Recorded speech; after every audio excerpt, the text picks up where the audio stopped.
finalmente dopo 1 anno e mezzo abbiamo discusso le ultime 2 interrogazioni sul controllo di vicinato e ce ne sono altre 3 in attesa e che non vengono discusse, giusto per esaminare le problematiche che sono nate ultimamente presso il Comune di Venezia, che sono anche ritengo abbastanza gravi. Seduta congiunta dai toni accesi di ben 4 commissioni a Caffarsetti sul controllo di vicinato.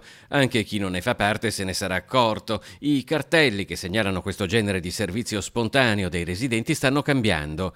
I tradizionali cartelli gialli vengono sostituiti da nuovi cartelli con nuovi colori e nuovi simboli.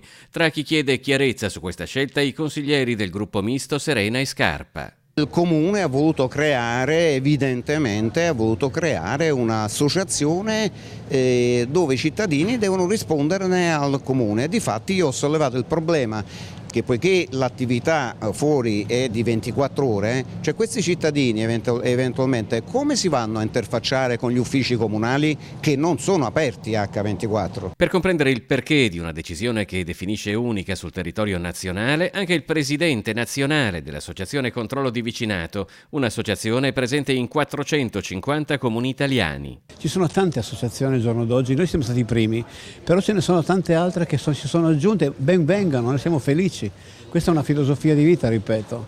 Però di punto in bianco i cittadini di Venezia che seguivano l'associazione controllo del vicinato si sono visti privare del loro cartello di riconoscimento così di punto in bianco senza una motivazione particolare. Una motivazione particolare che secondo Ottavio Serena non è arrivata dalle risposte dell'assessore Paolo Romor. Siamo insoddisfatti come consiglieri del gruppo misto, io e Scarpa, siamo insoddisfatti perché non ha assolutamente risposto a tutte le domande che gli abbiamo chiesto.